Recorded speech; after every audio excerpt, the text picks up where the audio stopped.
What's going on, guys? SargeantsTechTips. I'm going to be showing you how to create your own operating system with Windows XP. If you'd like to find out how to do so, stay tuned.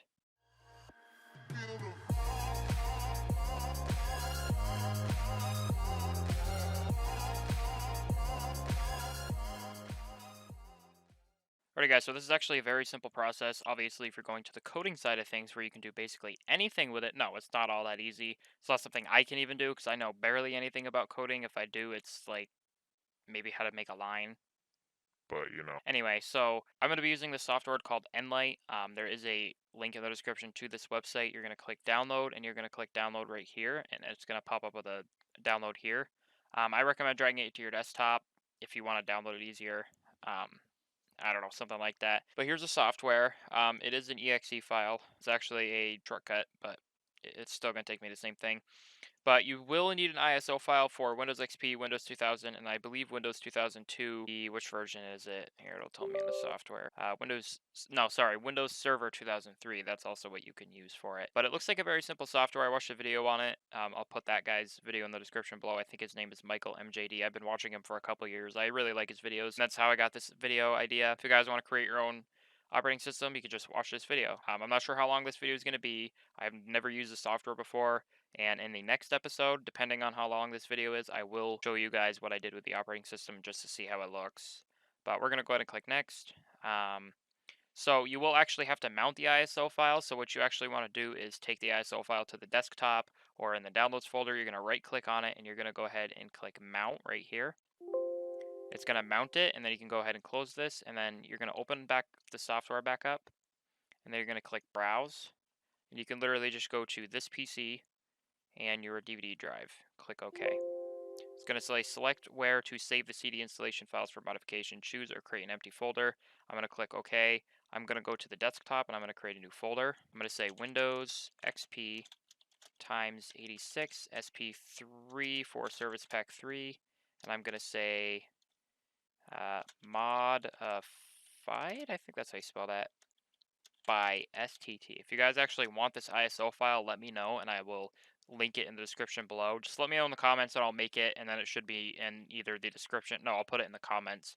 That way you guys can find it easier. But just go ahead and click OK on that folder and it's going to start doing it, and we shall be back. Alright guys, so once this is done, you can just go ahead and click next. So you can actually click stuff if you want to have a service pack. Slipstream is a service pack into the installation, so it just adds the service pack into the software. Service Pack 3 is already on here, so I'm not going to click that just because it's already Service Pack 2. Hotfixes, add-ons, and update packs, we're going to do that. Integrate drivers into the installation, go ahead. Components. Oh, okay, so this allows me to remove software and stuff like that. Unattended set, personalized settings, advanced, so you don't have to, during the installation, use your CD key. No, I'm going to set that up just for the video, so I have some content. Some of the most useful system options in one place to set up before install, like path change and patches, that's fine. Tweaks, yeah, why not? Create a bootable ISO to burn to a CD, DVD, or testing. When you're done selecting the stuff you want, you click next. Okay, so you actually have to find the hotfixes and stuff like that, which is kind of interesting. I don't have any of this stuff.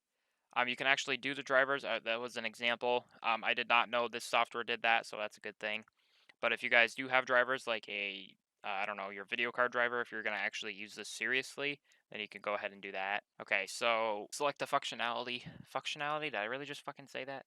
Select the functionality you need in order for the wizard to automatically prevent you from automatically removing related components.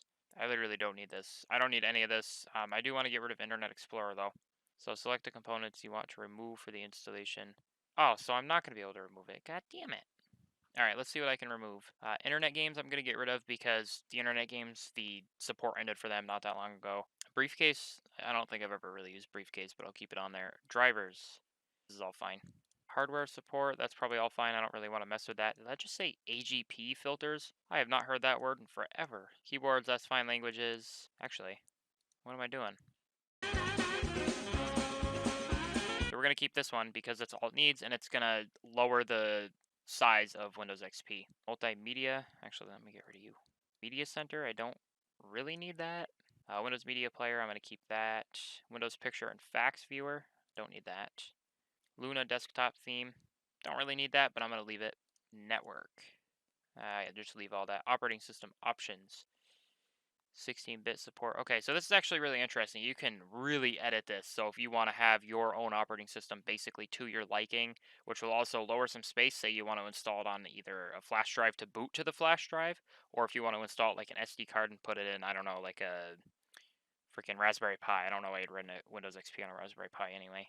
Services. This is all fine. That doesn't really. If I really wanted to, I could get rid of like the antivirus built into Windows XP, but I'm not going to. And that's all fine. All right, next. OEM branding. Let's do that actually. I want to do my own OEM, do my logo or something. Press any key boot message, that's fine. HDD free space requirement, I'm going to leave all that. Black background, no. Classic, this removes the setup background messages. No, okay, so that's actually removing it. That's what I want. Patches, maximum unfinished simultaneous connections. I don't need any of that. Next. Alrighty then. Various registry tweaks and service setup. This is kind of interesting. So this basically removes it. So I'm not going to actually mess with any of this because I'm not really 100% sure what to remove. I guess I could remove Windows Defender, but I don't even remember what they called it on here. Start menu, that can also, actually, alright, yes. So I'm not sure if it's going to let me choose any of the photos, but once this is done, I will let you know. Alright, so it says the installation was reduced by 102.99 megabytes. So total size was 480.89 megabytes, and I reduced it 300 megs almost. That's insane. Oh, okay. So we're gonna burn an image, or I'm gonna make an ISO file. I think I'm just gonna make an ISO file. Yeah, I think I'm just gonna make ISO. So is this select where to save? All right, so we're gonna go to the desktop. That should take no time at all. That was it? Really? Okay, next. Finish. That was it. That's all there was to it? Where the hell's my ISO file? Alrighty, so here's our ISO file. Was that like a fucking different language or something? Or a different accent? Jesus. Alrighty, so there is the ISO file. I believe that's an ISO file. How many megs is it? Is it 486 megabytes? I thought I reduced it. That's weird. Oh, I must have reduced like the amount it takes on the disk or something like that. But still, anyway, that's it for today's video. That's gonna wrap it up. But let me know if you guys want to see this installation complete, like me installing it on a virtual machine, which I definitely will do because I honestly want to see how much it actually worked. It didn't let me edit some of the photos for some reason, but I think I missed a few steps, and if I did, then I'm sorry. But yeah, thank you guys for watching. Like the video if you liked it. Dislike if that it sucked. Subscribe to my channel if you guys are new, and I'll see you guys next video. Peace out.